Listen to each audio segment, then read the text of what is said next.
Hey, what's up, guys? Welcome back to Retro Pop Planet and welcome to 68 Central Park West in New York City. And behind me is the last known residence of James Byron Dean.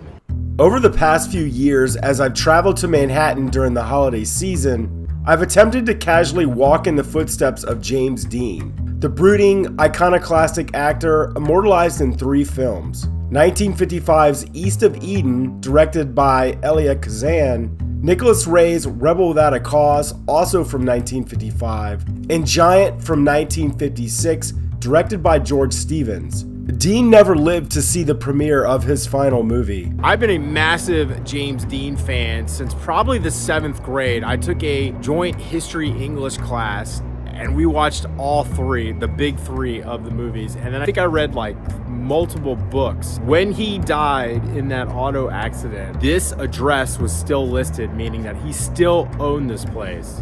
But let's back up a bit. By early 1951, James had dropped out of theater school at UCLA. He had decided to pursue acting full-time after having been cast in plays and notably one Pepsi commercial. For the first few months of that year, he made his way onto Hollywood backlots with a speaking role in a television production and as an extra in a few pictures. He struggled to garner any major attention, and with the urging of an actor friend, James Whitmore, and his mentor Rogers Brackett, Dean moved to New York City. Once there, he earned admittance in 1952 into the famed Actors Studio under the tutelage of Lee Strasberg. We now find ourselves on West 44th Street, and behind me is the famous, or is it infamous, Actors Studio. James Dean is actually a life member here. No, because you got that. I don't talk about this. I think so. Yeah, because, you probably can, maybe.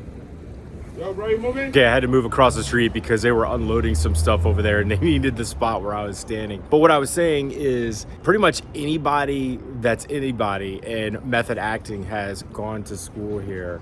Some of the folks that are on the board are probably some of the most famous people that have been in Hollywood. But it's just cool to think that James Dean would have walked on these steps, but had become disillusioned by the process.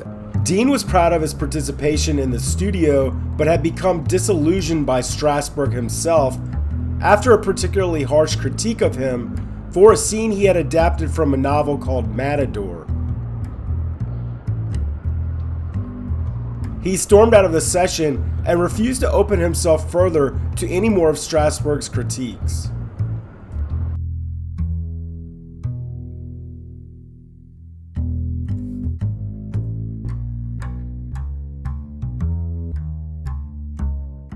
Finding James Dean's acting credits, especially in New York City, is difficult, so I had to turn to his official website. According to that site, Dean was cast in an off-Broadway play of Franz Kafka's Metamorphosis in 1952. I can't find any information regarding how long it ran, his acting role, or the location of the theater. And then I read reports that it was in Greenwich Village at the Village Theater, and then came across this archived New York Times article about the newly refurbished Theater de Lys at 121 Christopher Street. In 1981, it was renamed the Lucille Lortel Theater.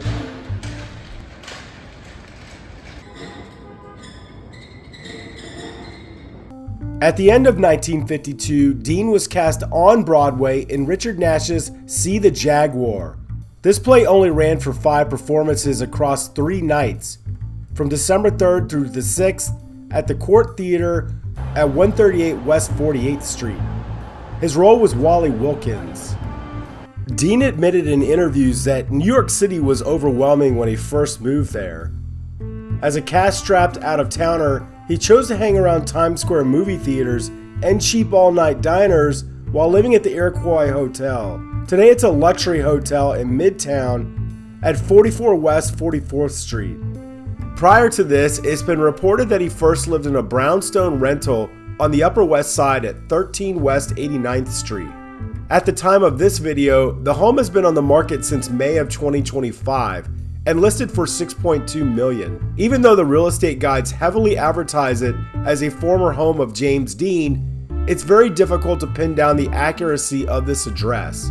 The only way we have of knowing is from Liz Dizzy Sheraton's book called Dizzy and Jimmy, My Life with James Dean, A Love Story, a dancer that James had met in nightclubs when he first moved to the city. It chronicles their brief but heavy love affair in the early 1950s while Dean was still a struggling actor. An accomplished dancer and actor, Liz is primarily known for having played Jerry Seinfeld's mom in the long-running sitcom Seinfeld. The claims that a couple who could barely make ends meet living in a Tony rental unit on the Upper West Side seem dubious. I find it more convincing that they were either friends of owners or there were industry connections that gave them a short-term agreement. I have not read her book, but he could have moved in with her or vice versa. It is even more likely that Dean needed paperwork documenting a permanent address to apply for the actor's studio, and this is the one used for his application and or work permit. Dean was very popular with the bohemian Greenwich Village crowd, and in 1953 was cast alongside his buddy Eli Wallach in The Scarecrow. The show only ran for 7 performances at the Theatre de Lys. He was also popular with the TV crowd, drinking coffee and hanging with the celebrities at the counter of the long-gone Cromwell drugstore in the old RCA building, now known as 30 Rock. Another popular spot back in the Village was Louis' Tavern in Sheridan Square, in a building that no longer exists.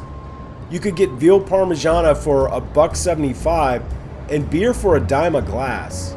And according to the James Dean Museum, he was a regular at Jerry's Bar at 56 West and 6th Avenue in another long-gone building. The owner, Jerry Lucci, apparently taught Dean how to cook Italian food. By early 1954, the young actor was about to embark upon a major career swing. Already a bi-coastal phenom, he had been traveling back and forth to Los Angeles to appear in over a dozen hit TV shows with small bit roles. Back in New York, he was set to appear in Daniel Mann's The Immoralist. The show opened on February 1st at the Royale Theater at 242 West 45th Street. It's now known as the Bernard B. Jacobs Theater. Dean grew frustrated by the cast and production and left the show after only 2 weeks. But back at the Actors Studio, Hollywood director Elia Kazan was about to set off for Hollywood to cast his new movie named after a John Steinbeck novel called East of Eden. He was looking for an actor similar to Marlon Brando to play the role of Cal Trask in the production. Broadway playwright Paul Osborne pointed out what should have been obvious to Kazan: Jimmy Dean. Dean got the part, his first major role, and filming was set to start in California in April. Before he departed, he appeared in another small off-Broadway production in Greenwich Village, an informal version of Sophocles' Women of Trachis at the Cherry Lane Theater, the oldest off-Broadway theater in New York City. At some point near the end of 1953, James Dean purchased a small top-floor apartment at 68th Street here on the west side of Central Park. He lived in the unit until departing for California the next April. A tiny bohemian loft perfect for this brooding artist. A guy known for bombing around the busy streets of Manhattan on his motorcycle, it's easy to imagine it parked out front of the building on this quiet street.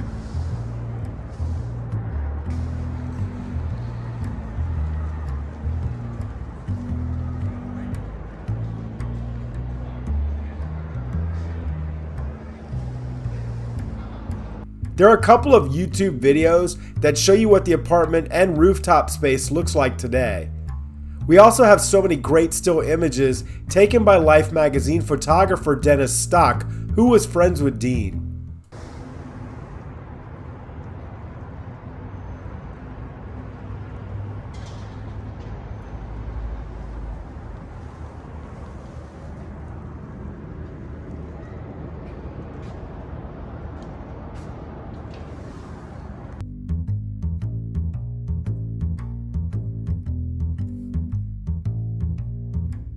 Let me pull the curtain back on you in case you're wondering why I'm wearing my hat this way. Half a block down on the same street is a filming location for the movie Elf. I'll post a link to that video as I just filmed a portion of that video before transitioning to James Dean.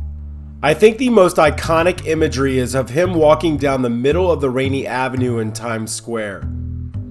The photography is incredible and it's been turned into countless posters which you'll find hanging from college dorm rooms. Times Square is now almost unrecognizable to how it looked in James Dean's lifetime. The camera is pointed north. Here's that spot in the early 1950s. Here's a 2009 image that I lifted from Google Maps. And here's what it looks like today with the ultra-modern billboards and the expanded pedestrian walkway. The only recognizable building is this one here on the right. This was a difficult video to research. Any mistakes or assumptions are my own. All right, I'm going to thank you guys for joining me here today. I hope you enjoyed it as much as I did. If you did, please give it a like. Please leave me a comment and subscribe if you want to see more content like this. And as always, I'll see you guys in the next video.